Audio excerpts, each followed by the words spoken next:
Itu ada Loh, ayatnya di dalam Alkitab. sis, kenapa begitu? Kok lain sama pernyataan Yesus? Baik, silakan. Di mana pernyataan Yesus? Coba Anda buka di Matius 16 dan Matius 19. Shalom, salam sejahtera dalam kasih Kristus. Bapak Ibu, saudara-saudara yang dikasihi Tuhan, senang sekali saya bisa menemani pelayanan hari ini bersama saya Leonardo Sirait. Ya, kita berjumpa kembali. Saya percaya saudara-saudara semua diberkati Tuhan dan sehat ya. Tentu luar biasa karena kita semua hidup di dalam anugerah Tuhan. Ya, saudara-saudaraku, para pecinta gereja YouTube ya, pengikut Kristus yang setia ya. Kali ini saya ingin mengajak kita menyaksikan sebuah cuplikan video ya. Video ini berisikan diskusi antara para apologet Kristen dan para polemikus gitu ya. Dari pihak apologet kita melihat bagaimana jawaban mereka begitu tajam, setajam pisau silet, ya kan? Karena mereka berbicara berdasarkan firman Tuhan ya. Tetapi dari pihak polemikus sayangnya ketika ditanya balik mereka hanya cengar-cengir atau sekedar menunjukkan data yang bahkan tidak sesuai dengan pertanyaan. Jawabannya asal-asal gitu, abal-abal gitu ya. Lucunya teman-teman ya, ketika kita bicara tentang Alkitab, mereka begitu bersemangat ya kan. Bukan ayat ini gitu, sebut pasal itu gitu ya, tetapi ketika ditanya balik soal imannya sendiri, diam mereka. Atau menjawab asal saja gitu, seakan-akan lidah mereka merasa dilakban, berkurap ya. Kalau harus menyebut Yohanes ataupun kitab Injil ya. Padahal setiap kali berbicara yang keluar dari mulut mereka tidak lain hanyalah Alkitab yang mereka kritik, yang mereka olok-olok gitu. Karena itu saudaraku gereja YouTube, mari kita simak bersama-sama bagaimana jalannya diskusi tersebut. Dan saya mohon khususnya pada teman-teman muslim yang menonton ya, tempatkan hati dan pikiran di posisi yang netral ya. Jangan langsung menghujat, jangan buru-buru menghina ataupun mencaci maki. Dengarkan baik-baik. Renungkan dalam-dalam ya, agar bisa menemukan hikmat dan kebenaran sejati dalam pribadi Tuhan Yesus ya.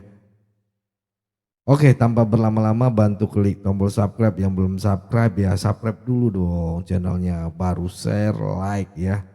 Mari kita saksikan video berikut ini. Oke, silakan Bang. Abang Muslim ya Bang ya? Ya, Muslim. Oke, silakan Bang. Abang mau nanya apa mau ditanya Bang? Mau nanya.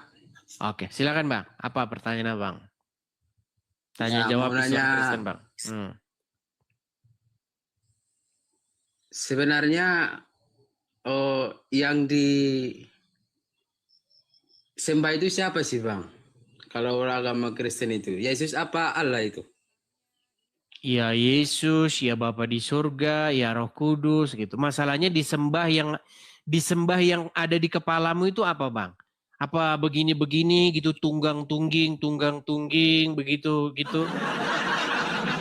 Kalau di Kristen tidak seperti itu Bang. Sebentar Bang, biar saya jelaskan ya Bang ya. Gini dulu. Pertama, Abang itu tidak bisa membawa pemahaman Islam ke dalam kekristenan. Karena orang Kristen tidak melakukan apa yang orang Islam lakukan. Karena di dalam pikiran kalian Bang, menyembah Tuhan itu adalah melakukan gerakan badan. Itulah menyembah Tuhan di dalam agama Islam. tangan Anda begini, kemudian begini, kemudian tangan begini-begini. Ya. Inilah menyembah Tuhan dalam agama Islam begini, betul? Betul nggak? Bukan begitu, bukan menyembah. Oke. Itu kan Oke, sekarang beda. pertanyaannya, gimana caramu menyembah Tuhan?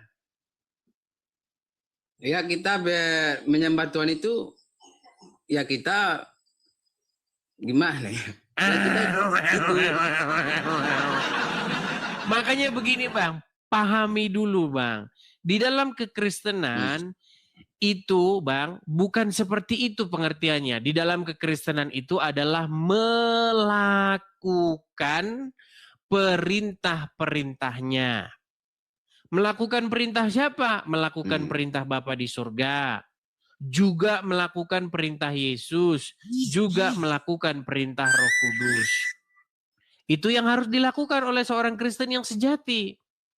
Bagaimana cara melakukan perintah Bapa di surga? Dengan cara melakukan apa yang diperintahkan oleh Tuhan Yesus. Bagaimana cara melakukan apa yang diperintahkan oleh Tuhan Yesus? Dengan cara menuruti melakukan perintah Roh Kudus yang tinggal di hati seseorang.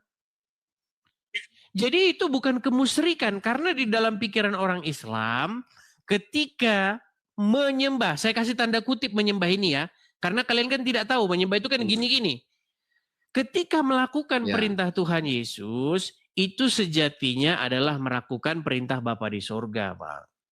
Ketika melakukan perintah Roh Kudus yang tinggal di hati seseorang, itu sejatinya juga melakukan perintah Bapa di surga. Karena Tuhan Yesus dan Roh Kudus datang dari Bapa di surga.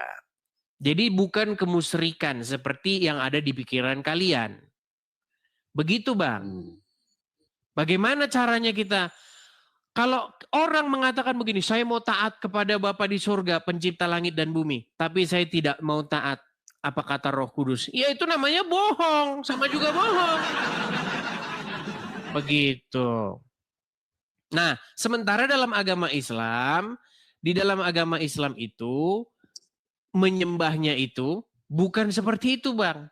Bukan jangan melakukan pencurian, jangan melakukan perzinahan. Bukan itu kalau dalam agama Islam. Yang penting begini nih. Surga. Betul Kak? Betul tidak Bang? Saya pernyataan saya.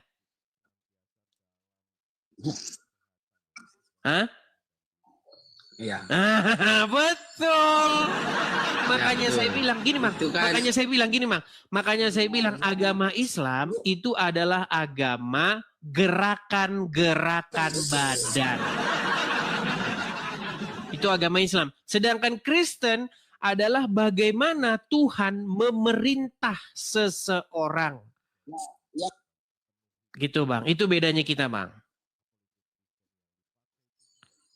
Jadi saya berpesan kepada Abang, marilah bertobat, keluarlah dari agama Islam dan menjadilah seorang Kristen. Yaitu menjadikan Yesus memerintah di hidupmu. Nah kalau kau jadi Islam, kau begitu-begitu aja terus Bang. Jam 12 gini. Jam 3 begini. Jam 6 begini lagi. Jam 7 begini lagi. Gitu-gitu aja terus Bang. Jadi seperti itu ya Bang ya. Semoga Abang paham apa yang saya maksudkan. Jangan panjang-panjang. Gimana? Gimana Bang?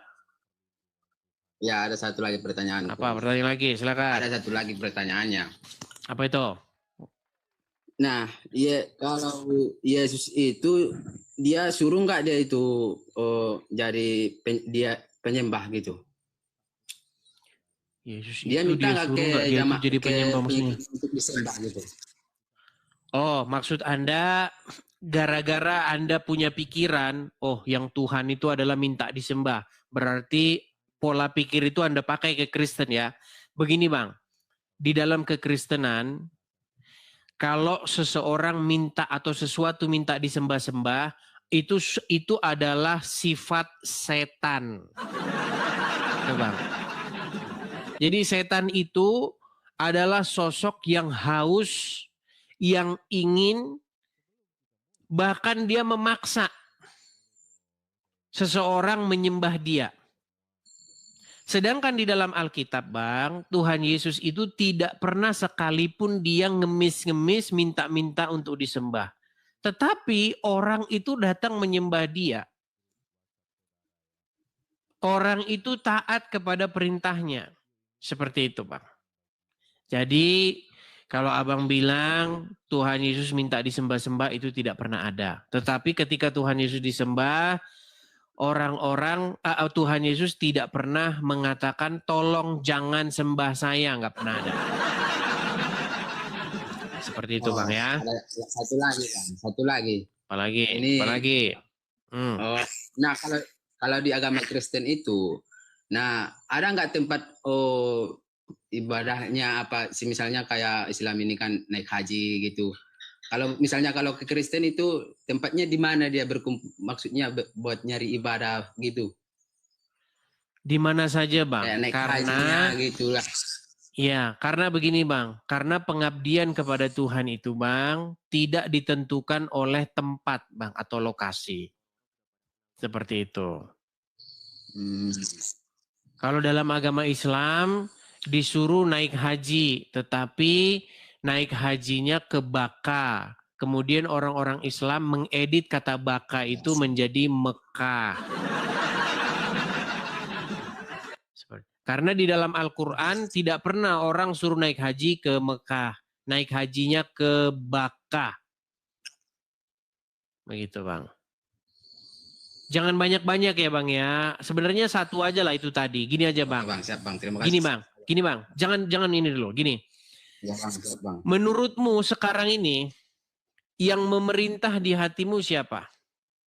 Yesus atau Muhammad? Udah putus sinyalnya dia teman-teman. Oke. Ini kalau nggak salah sudah kali ketiga ya kamu nonton siaran saya ini ya. Datang terus ya. Mantau terus, nunggu terus channel ini ya. 4 kali saya ditendang, belum selesai ngomong. Jadi gini loh, saya mau ngomong dulu ya. Di sini Ya, konteksnya gimana? tanya jawab. Iya, gimana ya, Jering? Di sini konteksnya tanya jawab. Jadi tolonglah kita ngobrol saling gantian ya. Oke. Nah, sekarang saya masih menjawab pertanyaan kemarin karena kemarin pertanyaannya belum selesai, saya sudah dikeluarkan. Yang mana itu kok belum selesai? Ya, oke. Yang terkait yang dalam Islam berbohong boleh terkecuali dengan catatan. Yang pertama, untuk peperangan. Benar nggak, Dis? Di dalam peperangan. Ya, di dalam peperangan. Yang kedua, untuk perdamaian. Benar nggak, Dis? Untuk mendamaikan orang yang bertikai atau berselisih. Ya, yang ketiga ya. Yang ketiga nih ya.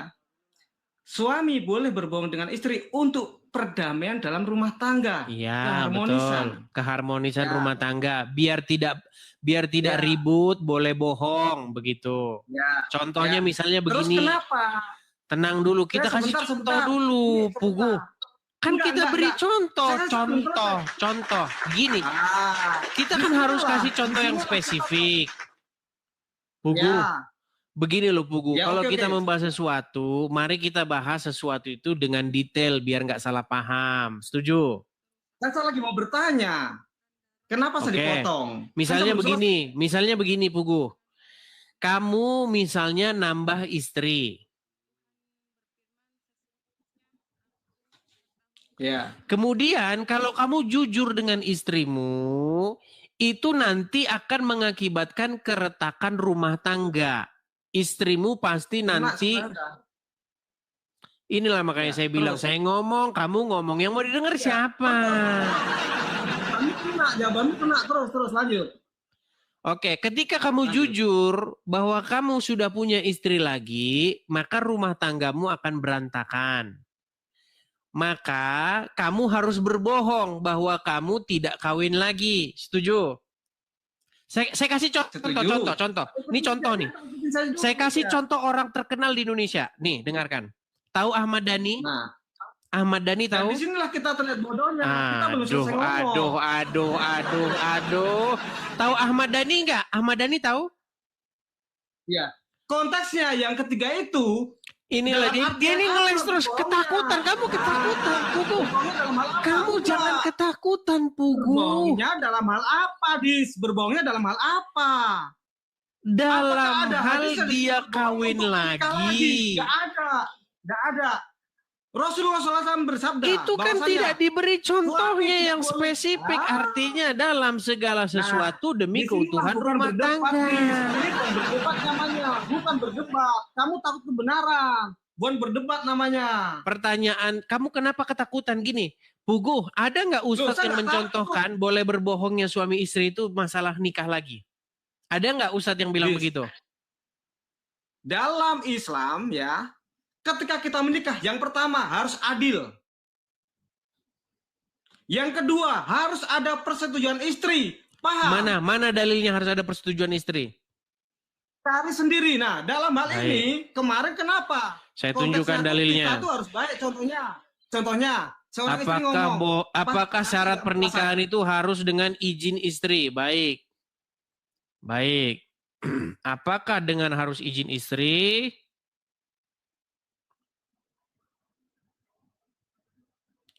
Sebentar. Kadang-kadang saya perlu mengundang Abdul Somad ke sini ya.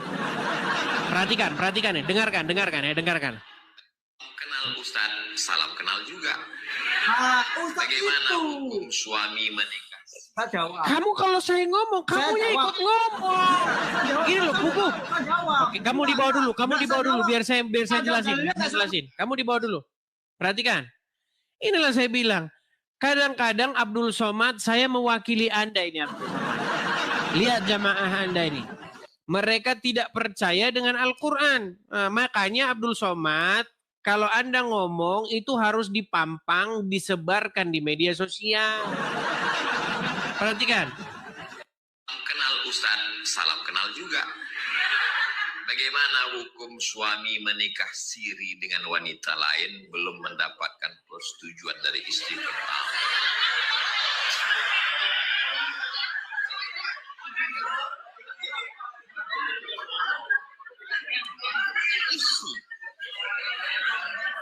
Langsung berisik nih.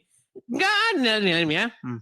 Poligami diam-diam. Apa hukumnya dalam Islam dan bagaimana pandangan Islam? Dua saya jelaskan. Pertama pandangan negara, yang kedua pandangan agama. Menurut pandangan agama Islam, sah nikah kalau cukup rukun dan syarat. Ada mahar, ada ijab, ada qabul, ada wadi, ada dua orang saksi. Aku nikahkan engkau dengan anakku dengan mahar seperangkat alat salat dan sebentuk cincin emas tunai. Sah. Tak ada syarat izin istri pertama. Menurut hukum fikih. Nah iya.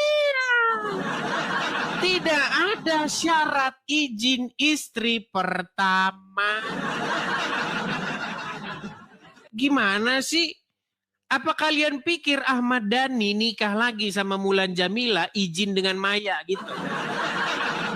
Ahmad Dhani izin dulu, Maya saya mau kawin lagi nih sama Mulan Jamila, izin dong. Nggak ada.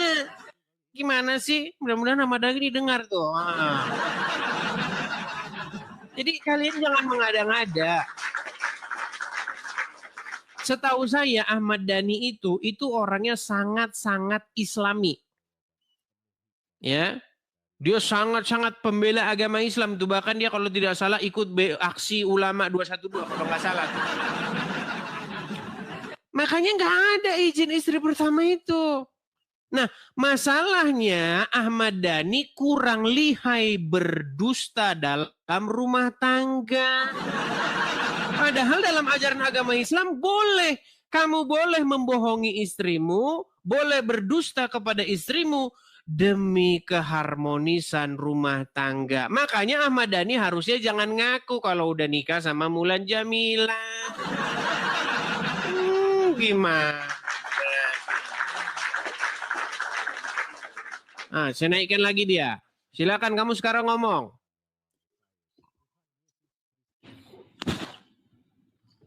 Silakan.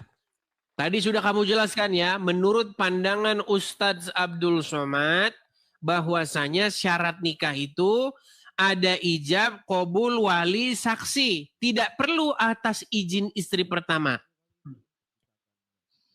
Yang saya tanyakan, hadis. Ada nggak hadisnya? Islam boleh menikah tanpa sepengetahuan istri. Ada nggak hadisnya? Hadisnya biar saya tunjukkan ya. Hadisnya, Jangan omongan Ustaz. Oke, berarti Abdul Somad bengak ini. Bengak dia berarti ya. Nggak ada itu, nggak boleh. Gimana ini? Kamu ingin membantah Abdul Somad. Tapi saya bilangin berarti Abdul Somad salah di sini.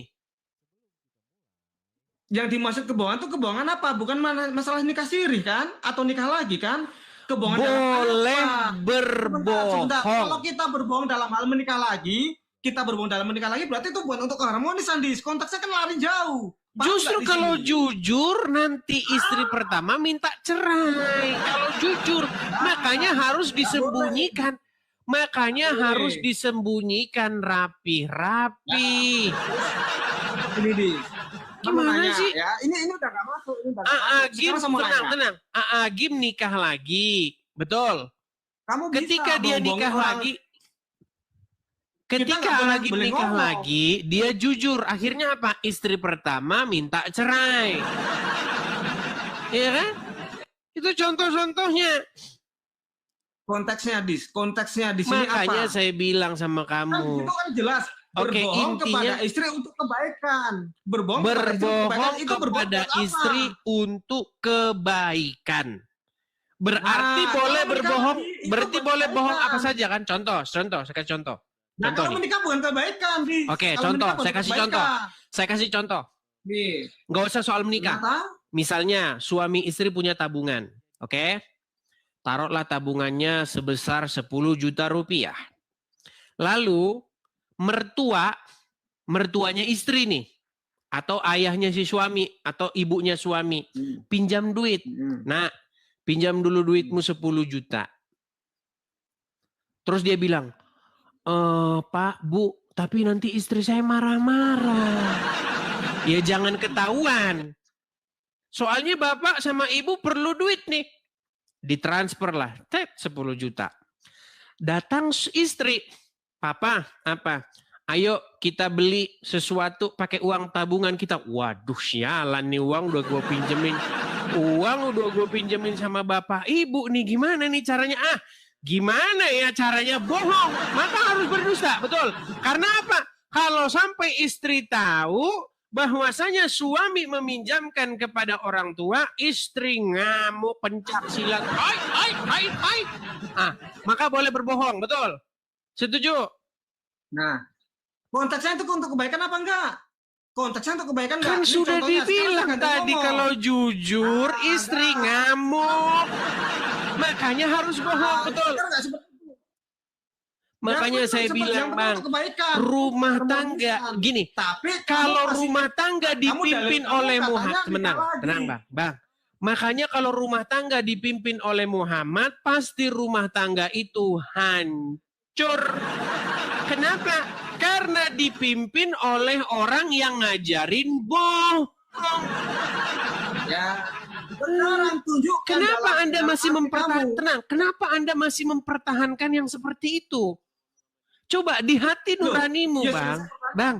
Jujur, di hati nuranimu, pasti kamu setuju bahwa rumah tangga yang baik itu harus dibangun di atas pondasi kejujuran bersama. Setuju?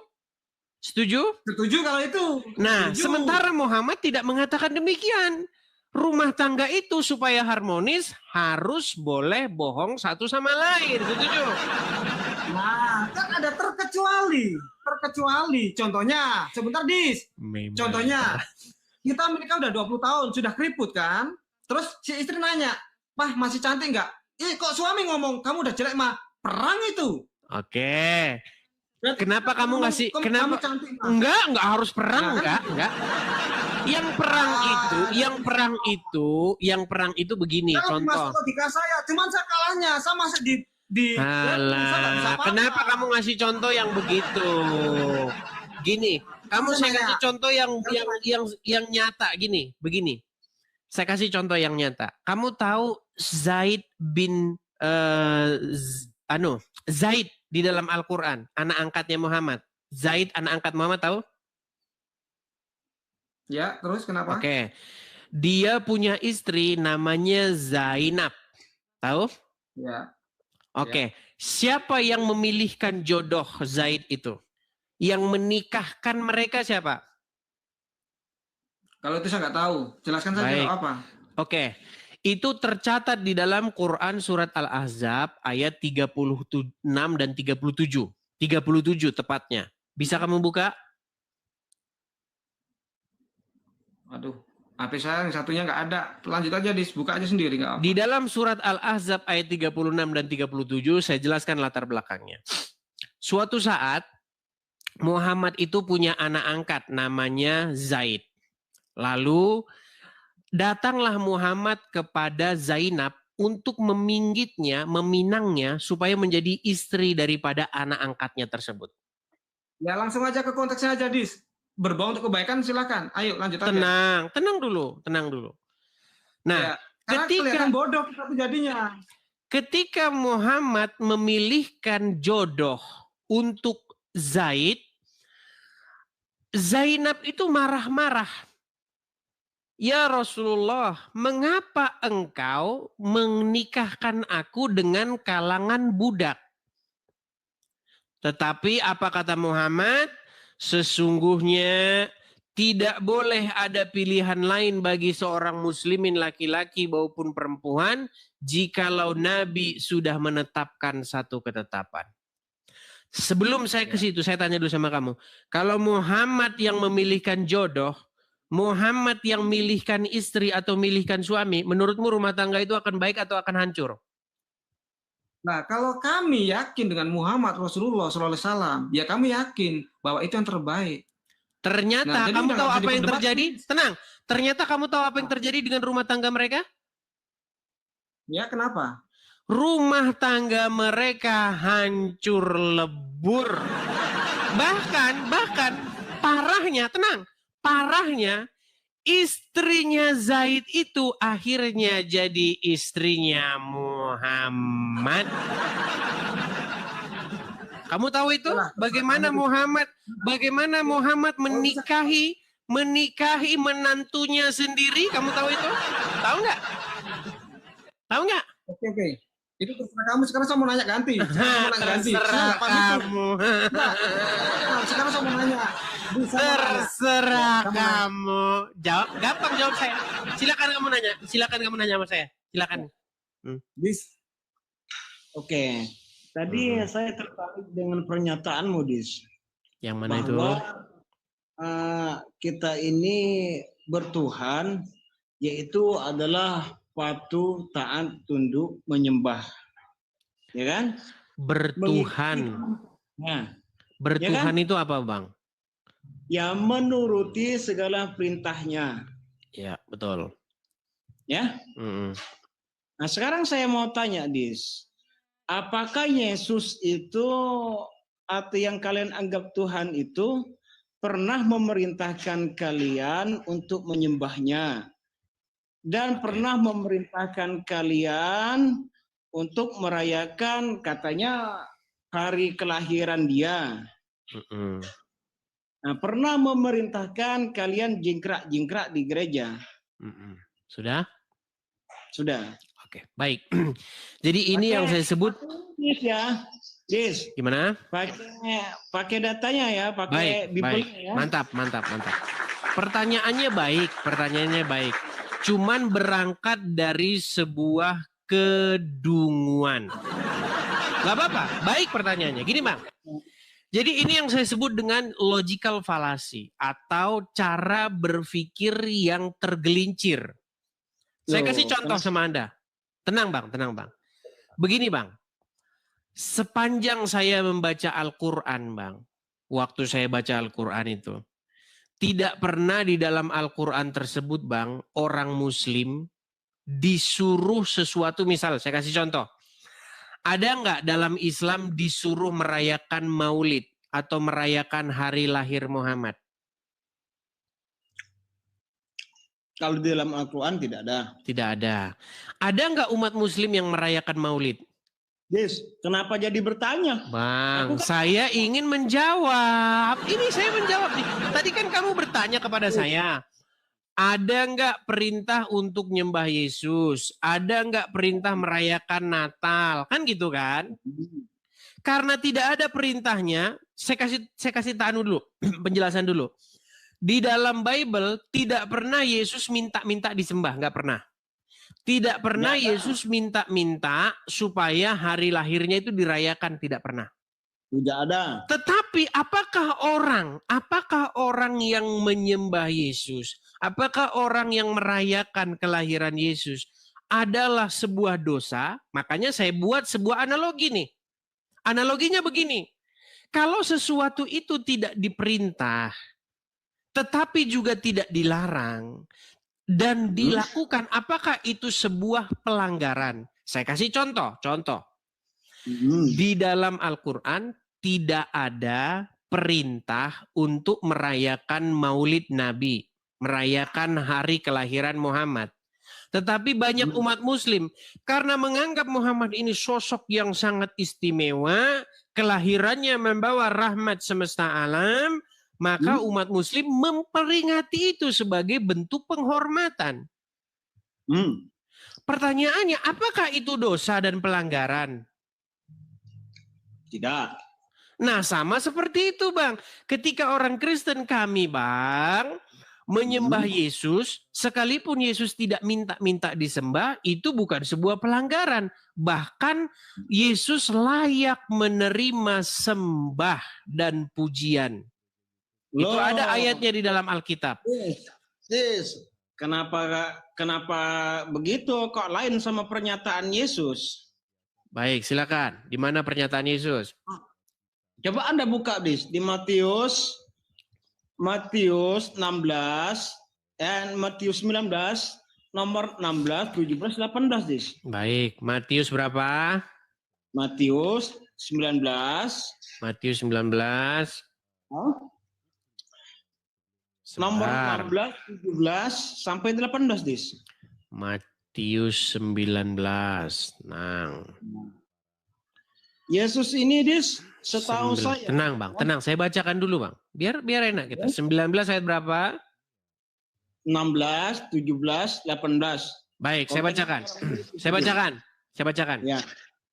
Ada seorang datang kepada Yesus dan berkata, "Guru, perbuatan baik apakah yang harus kuperbuat untuk memperoleh hidup yang kekal?" Jawab Yesus, "Apakah sebabnya engkau bertanya kepadaku tentang apa yang baik? Hanya satu yang baik. Tetapi jikalau engkau ingin masuk ke dalam hidup, turutilah segala perintah Elohim." Kata orang tersebut kepadanya, apa? Ya, di situ untuk mendapatkan hidup itu hidup yang dimaksud hidup yang kekal, kan? Betul. Harus mengikuti kehendak daripada, nanti kalau saya bilang Allah, nanti orang Muslim berpikir Allah Subhanahu wa taala, teman-teman. Begini teman-teman, supaya begini, supaya kita itu mengkat segala pikiran-pikiran yang menyesatkan, maka saya itu harus lurus dulu menyampaikan ini. Karena kalau saya bilang Allah, di otaknya Muslim itu Allah Subhanahu wa taala. Berarti Bible ini bisa korobah seenakmu ya? Begini, kata Allah ini tidak merujuk kepada Allahnya umat Islam. Cuman karena banyak orang Islam yang kayak begini otaknya waktu baca Injil, akhirnya Allah ini dipikir dia Allah Subhanahu wa taala. Makanya saya luruskan, Bang. Paham? Ya, lanjut deh. Nah, lalu kata Tuhan Yesus begini, "Tetapi jikalau engkau ingin masuk ke dalam hidup, turutilah segala perintah Allah." Allah di sini ingat ya, bukan Allah ya. Kata orang itu kepadanya, "Perintah yang mana?" Kata Yesus, "Jangan membunuh, jangan berzina, jangan mencuri, jangan mengucapkan saksi dusta, hormatilah ayahmu dan ibumu, kasihilah sesamamu manusia seperti diri sendiri." Kata orang muda itu kepadanya, "Semua itu telah kuturuti, apalagi yang masih kurang?" Perhatikan ini. Kata Yesus kepadanya, "Jikalau engkau hendak sempurna, pergilah, jualah segala milikmu dan berikanlah kepada orang miskin, maka engkau akan beroleh harta di sorga. Kemudian datanglah kemari dan ikutlah aku." Lihat itu. Jadi bagaimana cara? Intinya apa di situ, Des? Intinya bagaimana cara mematuhi Bapa di sorga? Dengan cara mengikuti Yesus. Dengan cara berbakti dan taat patuh kepada perintah anaknya. Itu Loh. caranya. Bukan dengan cara patuh taat kepada Muhammad yang ada di dalam kubur. Nah itu. Silakan. Nah, Silakan. bukankah ini ya Musa, Abraham atau Ibrahim itu mengenalkan bahwa nama Tuhan mereka itu Nah, adalah- udah lari kau ke nama Tuhan kan? Ini makanya saya bilang diskusi sama kamu itu kayak kodok ke sana ke sini lompat gini.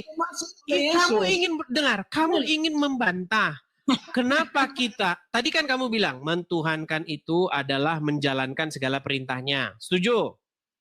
Ya. Nah, bagaimana cara menjalankan segala perintah Bapa di surga? Dengan cara mengikuti Tuhan Yesus. Setuju? Di mana kata Yesus? Ini kata Yesus kepadanya, jikalau engkau hendak sempurna, pergilah jualah segala milikmu dan berikanlah kepada orang-orang miskin, maka engkau akan beroleh harta di surga. Kemudian datanglah kemari dan ikutlah aku. Apakah orang ini mau mengikuti Yesus? Benar. Enggak, orang ini mau enggak dia mengikuti Yesus? Ketika itu Yesus Tenang. Apakah orang ini di dalam ayat ini dia mau mengikuti Yesus? Tidak. Karena dikatakan begini, ketika orang muda itu mendengar perkataan itu, pergilah ia dengan sedih sebab banyak hartanya. Yesus berkata kepada murid-muridnya, aku berkata kepadamu sesungguhnya sukar sekali bagi seorang kaya untuk masuk ke dalam kerajaan surga. Karena apa? Karena dia tidak mau meninggalkan hartanya untuk mengikut Tuhan Yesus. Ya, intinya Makanya ketaatannya kepada Bapa di surga tidak sempurna. Karena apa? Karena dia tidak melakukan perintah Bapa di surga. Padahal perintah Bapa di surga adalah apa? Inilah anakku yang kukasihi, kepadanya lah aku berkenan, dengarkanlah dia. Itu perintah Bapa di surga. Benar, dengarkan dia, benar. Kalian tidak mendengarkan Yesus, kalian mendengarkan Muhammad. Apa kalian pikir, tenang. Apa kalian pikir kalian mendengarkan Yesus? Tidak, kalian mendengarkan Muhammad. Yesus berkata, jangan berbohong. Katakan iya jika iya, tidak jika tidak. Apa yang lebih daripada itu berasal dari si jahat. Kalian tidak mendengarkan Yesus, kalian dengarkan Muhammad. Bohong, boleh bohong. Makanya kalian itu wiridnya begini. Bohong boleh bohong pada istri, boleh bohong kepada istri, boleh bohong kepada istri, boleh bohong kepada istri, boleh bohong kepada istri, boleh bohong kepada istri, boleh bohong kepada istri, boleh bohong kepada istri, boleh. Itu. Makanya saya bilang, Bang, kalian itu cuman ngoceh-ngoceh doang. Ini, saya melihat banyak umat Muslim ingin membuktikan, tenang. Banyak umat Muslim ingin membuktikan sesuatu, tapi ketika kamu membuktikan sesuatu itu, toh nanti mukul kepalamu sendiri. Iya, Des. Kok kau tantrum malam ini? Kenapa tantrum? Enggak ada saya tantrum. Yesus menyuruh. Des, di situ kan Yesus menyuruh untuk menjual segala hartanya untuk mendapatkan hidup yang kekal. Betul. Kenapa? Bukan untuk menghadapkan hidup yang kekal. Jual segala hartamu dan datanglah kemari dan ikutlah aku. Sempurna. Iya, benar. Betul. Nah, kalau ikut Yesus ini, makanya saya tanyakan di awal. Yesus ini kan tidak pernah menyuruh untuk menyembahnya. Tapi kata Bapak juga, kata Allah juga, turutilah segala apa yang disampaikan oleh Yesus. Benar nggak? Oke, baik. Yesus tidak pernah tenang. Yesus turutilah segala perintahnya. Ya kan? Baik. Yesus tidak pernah menyuruh orang menyembah dirinya. Tenang. Ini nanti dipotong sama orang-orang Muslim. Tenang. Boleh saya bicara? Iya. Boleh saya bicara? Saya bicara masalahnya. Silakan. Selesaikan dulu. Selesaikan. Gini. Ketika Yesus ini mendapatkan masalah, dia ingin disalibkan. Ya? Kok lari ke sana sih? Kamu kan ingin fokus dulu gini. Yesus tidak pernah menyuruh menyembah dirinya, tapi orang Kristen malah menyembah Yesus. Fokus ke situ dulu gimana? Kok lari ke salib? Iya. Oke, ini baik. kan apa yang diajarkan yang diajarkan oleh Yesus. Kata Yesus, turutilah segala, kata Bapa, turutilah segala perintahnya, ya kan? Kata Yesus di dalam kitab Yahudi juga kan, kalian mengimani juga itu kitab kalian nggak bisa dipisahkan kan? Ardiansyah, kita coba selesaikan dulu ini loh. Kamu logika orang-orang Muslim kan begini, Yesus nggak pernah minta disembah, tapi orang Kristen malah nyembah Yesus. Kan itu, berangkat dari situ sehingga penyembahan terhadap kamu ngomong, saya ngomong, kamu di bawah dulu, ya di bawah dulu, tidur dulu di bawah sana. Kalau kamu ngomong ikutan ngomong. Begini teman-teman. Jadi teman-teman, pengalaman saya diskusi dengan orang-orang Islam itu adalah pengalaman yang panjang. Jadi mereka itu sering membangun argumen-argumen sesat yang dibangun mereka sendiri. Logical fallacy. Yunus, apakah Anda seorang Muslim? Bang Yunus, apakah Abang seorang Muslim, Bang? Oke, baik, tidak nyaut dia, kita turunkan.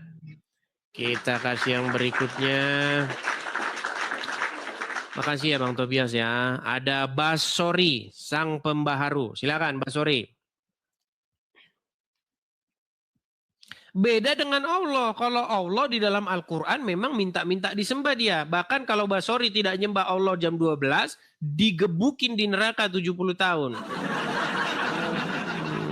Ya silakan Basori. Yang kemarin itu loh, yang turun itu loh. Yang mana? Alasannya Anda kan mengajak ikut ke Yesus. Sementara persepsi banyak ketuhanan Anda itu beda-beda. Itu rasionalnya gimana? Persepsi maksudnya gimana? Coba yang jelas dulu ngomong Basori. Gimana? Yang membuat saya keluar dari Islam, Kristen. Membuat kamu keluar dari Kristen. Emang kamu pernah jadi orang Kristen? Enggak gitu. Sampean itu kan menanya ke saya. Alasan yang membuat Anda itu keluar dari Kristen gitu loh. Siapa yang keluar dari Kristen? Enggak. Kemarin itu pas dialog, pertanyaannya gitu sampean itu loh. Basori, yang diskusi dengan saya itu ratusan orang. Coba kamu kalau ngomong yang jelas dulu, yang mana ini. Saya itu tidak ingat-ingat semua apa yang pernah kita omongin kemarin. Coba tenang dulu kamu sampaikan. Apa yang kamu mau sampaikan? Alasan dari Kristen itu apa gitu. Terus saya jawab. Tadi kamu terpotong, gimana? Alasan Edis itu bisa keluar dari Kristen itu apa gitu loh. Saya jawab, persepsi ketuhanan. Oh, diskusi yang kemarin. Oh, kemarin saya bikin tema. Beri saya satu alasan untuk keluar dari agama Kristen, gitu. Nah, rasionalnya gimana itu? Iya, makanya saya tanya sama kamu. Coba berikan saya satu alasan supaya saya keluar dari agama Kristen. Apa alasannya? Persepsi ketuhanan Anda dan teman-teman Anda itu beda-beda. Walaupun dasarnya itu kemungkinan sama. Gimana? Jangankan persepsi ketuhanan.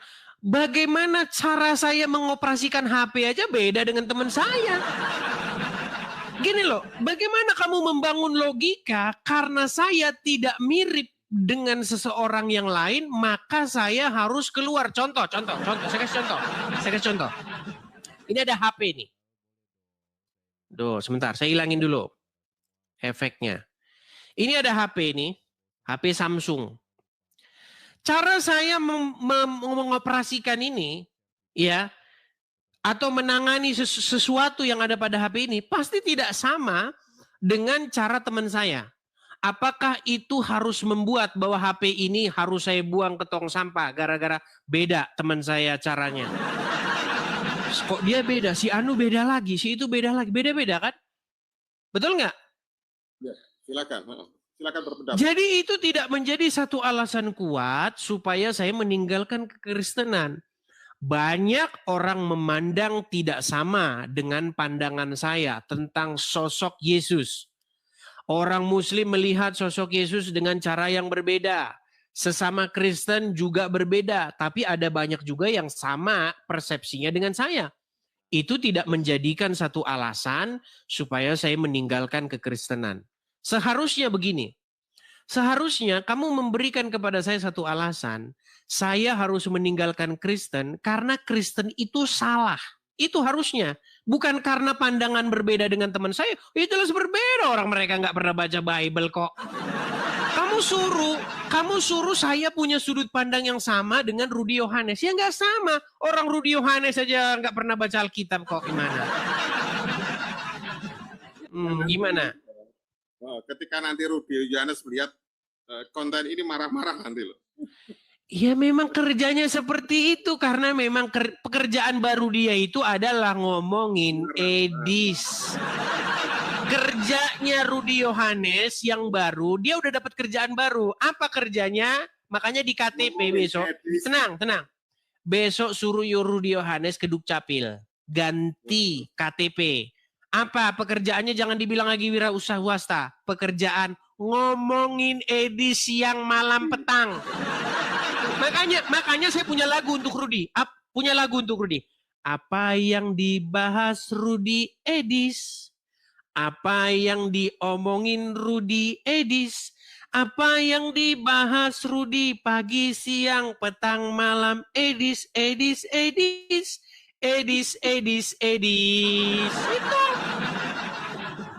Gimana? Itu memang kerjanya Rudy itu. Apa yang dibahas Rudy edis? Apa yang dibahas Rudy pagi, siang, petang, malam? Edis. Bukan Tuhan Yesus itu. Makanya sampaikan kepada dia, suruh bertaubat dia. Silakan. Semacam kelucuan saja, apabila Tuhannya saja, persepsinya masing-masing umat yang mengaku seiman. Tetapi, Oke, Basori, begini Basori. Berbicara tentang Tuhan, itu kita tidak lepas dengan berbicara hal-hal yang kosmologik. Hal-hal yang metafisika. Setuju? Setuju, ya. Jadi, seperti misalnya dalam sudut pandang agama Islam, dikatakan Allah itu duduk di arsinya. Ya, itu kalau kalian tanya sama orang Muslim, beda pendapat. Ada yang bilang duduk di arsi itu adalah sebuah metafor, artinya dia memerintah. Tetapi untuk ini kelompok Islam misalnya golongan apa itu namanya? Apa ya namanya ya? Yang garis keras itu apa namanya? Lupa saya itu. Ya pokoknya golongan Islam itulah dikatakan, oh ini memang betul Allah duduk di arsinya. Nah, lalu ditentang, berarti kursinya lebih besar daripada Allah. Berarti Allah menempati ruang. Nah, itu akhirnya mereka debat. Nah, makanya begini. Kita itu tidak mengerti hal-hal yang bersifat kosmik atau metafisika. Karena kita nggak pernah ke sana. Makanya wajar sudut pandang orang berbeda. Tetapi yang lebih penting, karena bukan itu nanti, saya percaya, mau masuk surga Islam yang ditanya bukan itu. Allah duduk di kursi berarti itu metafor atau betulan? Metafor. Neraka. Bukan itu. Yang penting adalah apakah ketika kita hidup ini sudah melakukan perintah dan kehendaknya. Kan itu lebih penting daripada kita berdebat kusir soal hal-hal yang metafisik yang kita nggak pernah ke sana. Makanya pernah saya bilang kemarin, seandainya dibentuk panitia surga, pasti ujian masuk surga itu bukan pengetahuan hal-hal kosmik. Pasti ujian masuk surga itu adalah selama kamu hidup di dunia, apakah kamu melakukan perintah Tuhan Yesus atau melakukan perintah Muhammad? Kalau kamu melakukan perintah Muhammad, nah itu cium-cium batu, lempar-lempar batu, ya kan, muter-muter batu. Nah itu perintah Muhammad. Sedangkan perintah Tuhan Yesus apa? Kasihilah sesamamu manusia seperti dirimu sendiri. Jangan mencuri. Bukankah itu? Jangan bersaksi dusta. Nah, dengan melakukan semua itu, maka seseorang itu mirip dengan Yesus. Semakin orang melakukan firman Tuhan, semakin mirip dia dengan Yesus. Itulah ujian masuk surga. Bukan, di surga berapa? Bagaimana? Duinatur apa ini? Duinatur enggak? Kamu percaya duinatur enggak? Enggak. Neraka.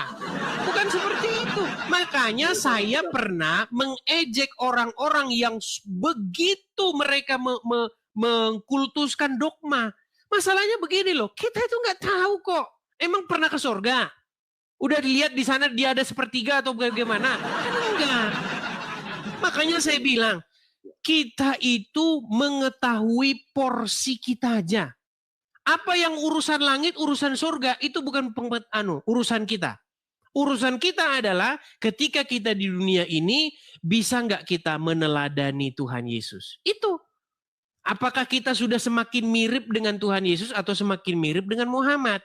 Nah, sayangnya Basori setiap hari pengen mirip dengan Muhammad. Makanya saya bilang, Basori, maukah kamu mirip? Gini, kamu pengen mirip dengan Tuhan Yesus apa pengen mirip dengan Muhammad? Saya ingin mengikuti Isa Al-Masih Putra Maryam. Saya ingin mengikuti Muhammad.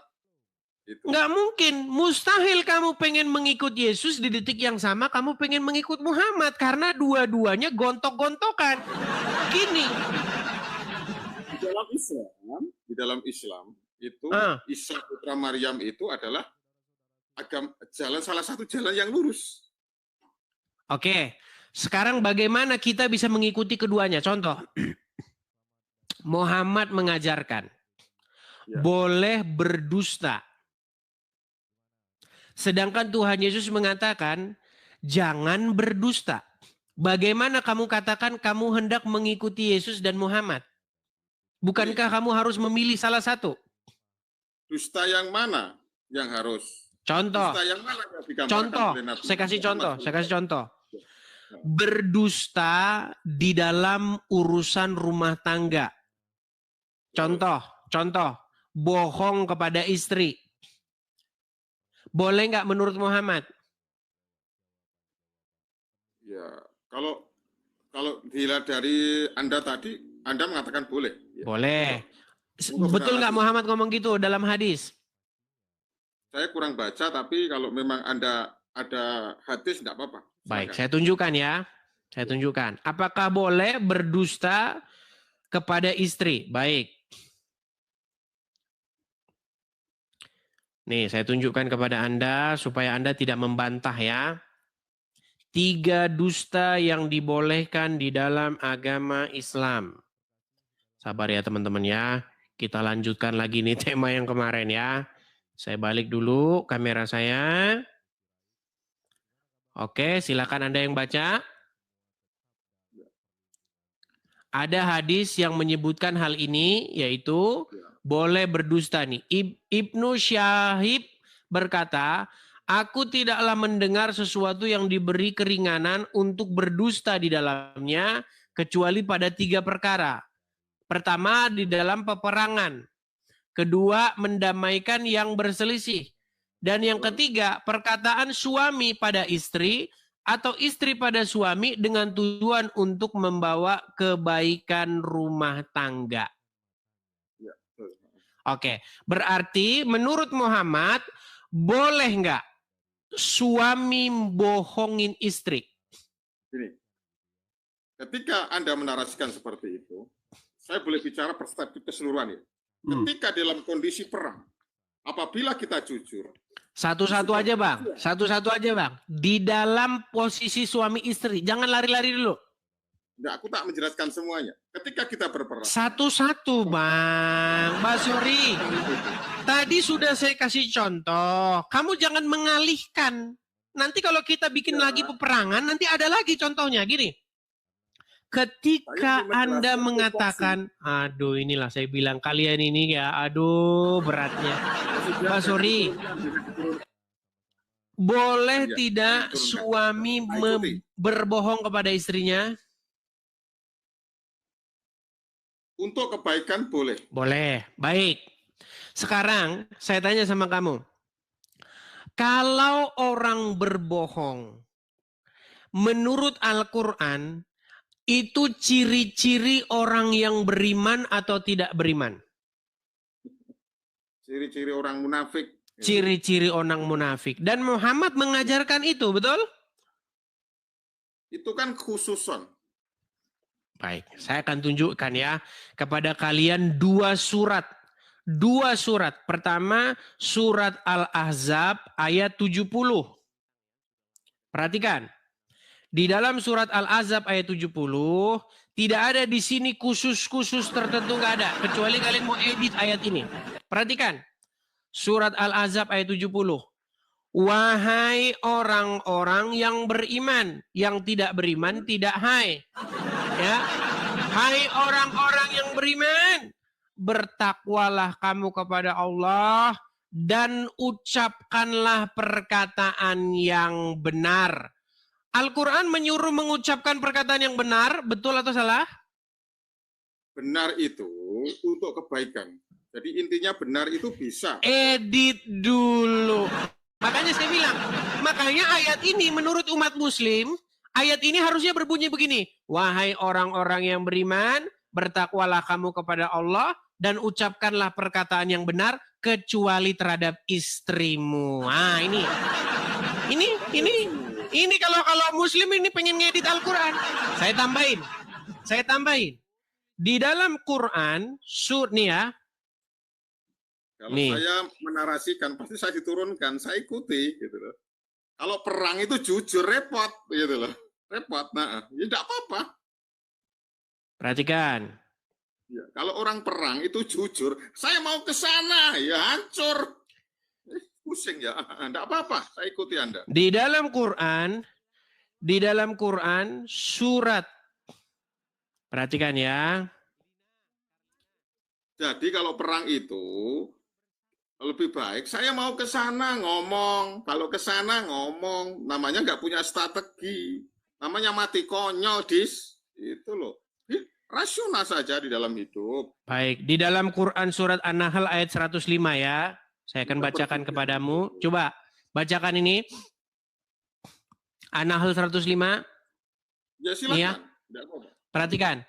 Sesungguhnya orang-orang yang mengada-adakan kebohongan. Contohnya Basori yang bohong sama istri.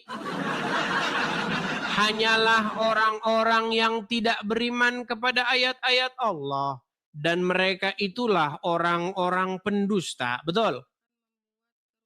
Betul. Jadi kalau orang mengada-adakan, tenang. Kalau orang-orang mengadakan kebohongan, berarti dia beriman atau tidak? Ketika kita itu berperang, kalau kita itu nggak bohong, kita itu hancur, Jujur aja hancur kok, sama aja. Namanya kalau dengan kamu ini lagi ngehayal. Contoh, kamu perang. Tenang. Contoh, kamu perang. Contoh nih, kamu perang. Ya. Kamu mau bohong kan? Menurut ajaran Muhammad bohong kan? Betul? Enggak, maksudnya strategi kita mau ke sana tapi kita nggak ke sana gitu. Silakan, monggo. Iya, ini kamu namanya sedang halu. Contoh, kamu perang. Itu namanya strategi, Contoh, kamu perang, kamu tertangkap musuh. Ya kan? Ya. Kamu dibilang begini, kamu sudah tertangkap sama saya. Ya. Coba sekarang katakan kepada saya di mana persembunyian musuh. Ya. Misal kamu ngomong di sana, padahal di sana. Ya. Kalau kamu bohong begitu, terus kamu dibawa ke sana, akhirnya tidak ada persembunyian. Akhirnya kamu diapain? Oke, dibunuh. Terus itu kalau kamu berbohong. Sekarang kalau kamu jujur. Ya. Kalau kamu jujur, misalnya persembunyian di sana, kamu tunjukin tempat persembunyian di sana. Berarti kamu di situ telah melakukan kejujuran. Masalah kamu nanti dibunuh juga atau tidak itu urusan belakangan. Yang jelas namanya berbohong ataupun tidak berbohong dalam medan perang, ya tetap aja ditembak. Ada-ada saja. Udah Pak Sori, gini saja intinya. Al-Quranmu sudah mengatakan bahwasanya orang-orang yang mengada-ngadakan perkara, Mas Sori, orang-orang yang mengada-adakan sebuah perkara yang tidak ada, itulah orang-orang pendusta dan mereka itu ciri-ciri tidak beriman. Setuju? Saya setuju, tetapi ada khususan. Oke. Intinya kalau orang mengada-adakan, intinya, berarti Muhammad berarti termasuk orang yang beriman nggak? Orang yang beriman tapi itu khususan. Oke, saya bertanya, Dis. Kekhususan. Aduh. Udah jangan banyak-banyak, Mas Sori. Udah itu dulu. Intinya saya mau pesan sama kamu begini, Mas Sori. Kamu di hati kecilmu, di hati nuranimu yang paling dalam, kamu seharusnya sudah bisa mengambil kesimpulan bahwa kamu sudah seharusnya meninggalkan Muhammad dan datang kepada kebenaran dan hidup, yaitu Tuhan Yesus. Ya, dah, itu aja. Dah, tidur dulu kamu sana. Kamu yang sedikit saja tidak mau kamu terima, gimana yang banyak-banyak?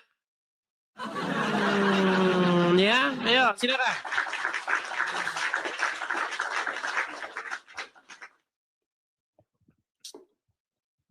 Kita kasih naik Muklis, silakan Muklis.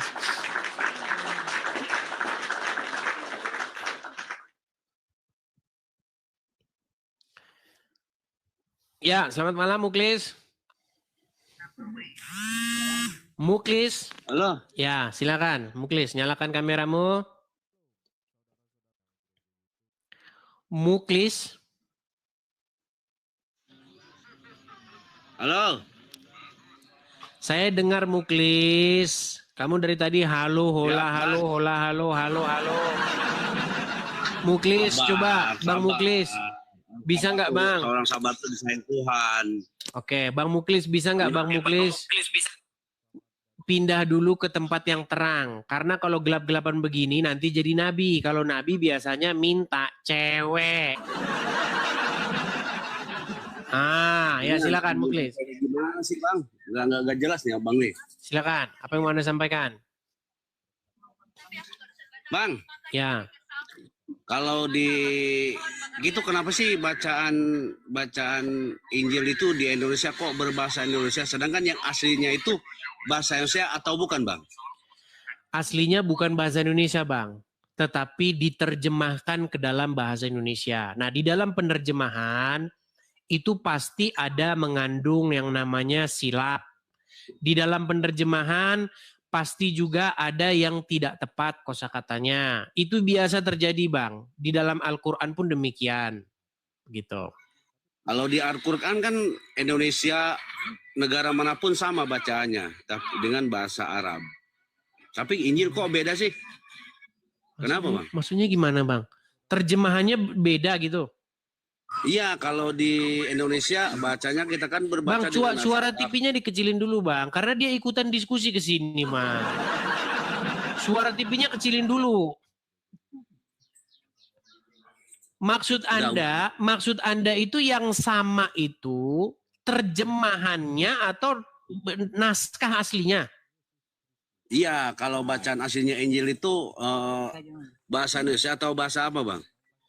Kan tadi sudah saya jawab Bang, Injil itu bahasa aslinya itu bahasa Yunani. Itu bahasa asli Injil. Iya. Terus Abang bisa bacanya? Enggak. Tetapi itu sudah diterjemahkan Bang. Kalau kami kan walaupun sedikitnya bisa kan untuk menerjemahkan kayak Bismillah. Oke, mana lebih penting Bang? Mana lebih penting? Bisa membaca huruf atau memahami artinya? Mana yang lebih penting menurut Anda? Dua-duanya. Betul. Tetapi yang lebih penting mana? Baca, bisa memahami. Oke, baik. Tapi kenapa di Kristen tuh bacaannya kok terjemahan, tidak dengan aslinya? Ada Bang. Abang gini, Abang tinggal di mana? Sebentar Bang. Bang, biasanya di setiap provinsi itu ada yang namanya toko buku Kristen Bang. Toko Kristen. Di situ biasanya ada dijual Injil-Injil dengan bahasa aslinya. Saya kasih contoh ya Bang ya. Nih. Injil dengan bahasa Yunani Indonesia. Ini Bang, saya pernah main ke toko buku Kristen. Saya bisa temukan buku-buku seperti itu Bang. Ini Bang ya. Sebentar ya.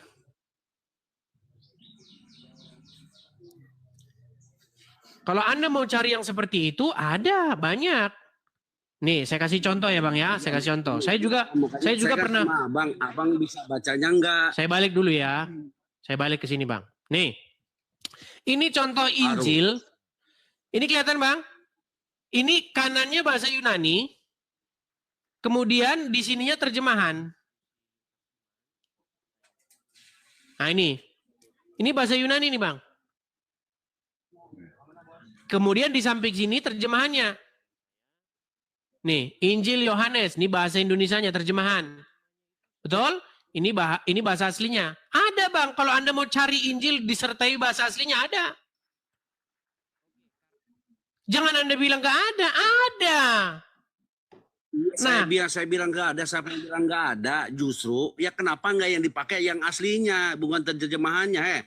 Kalau terjemahan, kalau nanti tidak diterjemahkan, masalahnya tidak semua orang bisa bahasa Yunani. Kalau tidak diterjemahkan nanti sama seperti orang Muslim. Kalau kita niat belajar dengan Alkitab kita sendiri, kita bisa. Saya pun bisa dari kecil sampai sekarang. Baik. Kalau terjemahan Indonesia, anak kecil baru aja lahir, yang sekolah PAUD bisa baca. Baik, kita sedang berdiskusi dengan orang Muslim yang sudah kena dogma bahwasanya membaca huruf dalam bahasa aslinya itu dapat pahala. Baik. Gini Bang, saya kasih tunjuk. Sabar Bang, jangan kabur ya Bang ya. Tadi Anda mengatakan kan bahwasanya membaca Al-Quran dalam bahasa Arabnya itu adalah sangat-sangat penting. Dan itu lebih penting menurut Anda ketimbang artinya. Betul? Betul? Iya, iyalah. Baik, saya balik kamera saya ya. Saya balik kamera saya. Baik. Bang, tolong bacakan saya Bang. Apa ini bacaannya Bang? Alam. Bang, ini di dalam surat Al-Baqarah ayat yang kedua. Alif Lam Mim. Itu bacanya alam. Adam Badukun. Itu alam Bang. Adam Badukun sedang ngobatin pasiennya. Nah, itu alam. Alam. Ini Alif Lam Mim. Alam. Nah, apa arti Alif Lam Mim? Apa arti Alif Lam Mim? Meninggal dunia. Aduh. Makanya saya bilang Bang, kekristenan itu Bang bukan seperti kalian yang bacanya huruf-huruf Arab dapat pahala. Coba saya tanya Untuk Edis. apa? Tenang. Untuk apa kita membunyikan huruf-huruf Yunani? Sekarang kalau kita tidak tahu Edis. Bang, tenang Edis, Bang. Boleh saya bicara? Boleh saya bicara? Saya boleh bicara enggak? Boleh saya bicara? Boleh saya bicara enggak? Di dalam agama Islam, untuk apa baca huruf-huruf Arab kalau Anda tidak tahu? Saya mau tanya Edis. Alam. Bang, saya punya lagu buatmu Bang. Saya punya lagu buatmu, lagunya Alam. Mau dengar? Saya mau tanya Edis. Mau dengar? Coba Edis. Lagunya Alam. Tangannya. Ini lagunya Alam nih. Dengar. Lagunya Alam. Dis. Pergilah kau setan, jangan ganggu. Pergilah kau setan, jangan ganggu.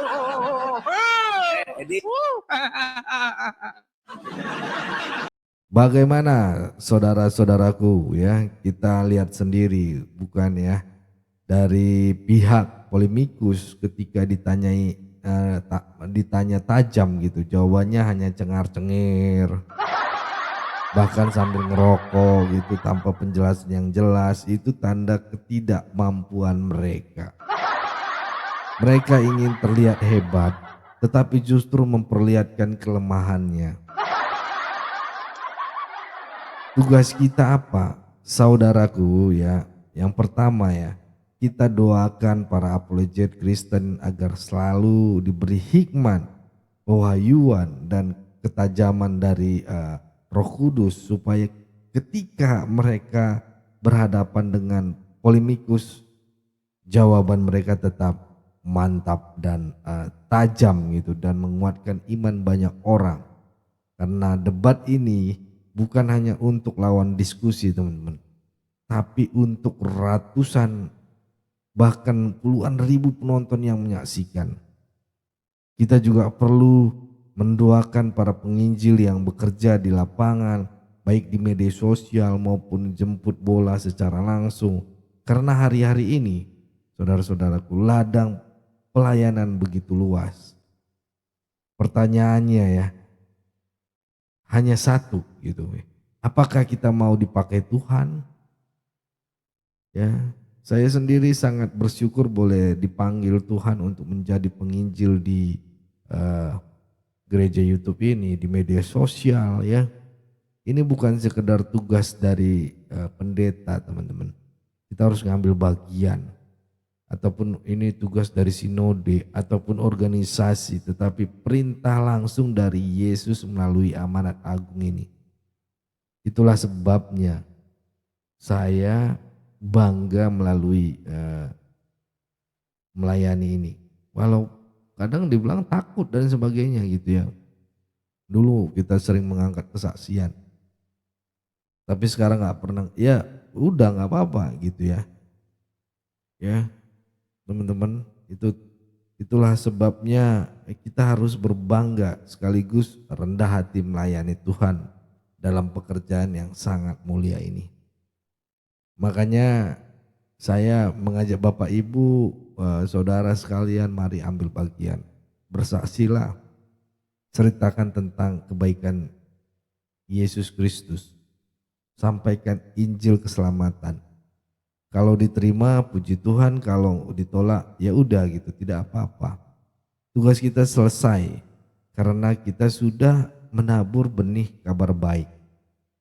Ingat banyak orang belum berani menerima karena takut dihina, takut kehilangan pekerjaan, takut dikucilkan, takut tidak diakui keluarganya. Tetapi kalau Roh Kudus sudah menjamah, tidak ada satupun yang bisa menghalanginya.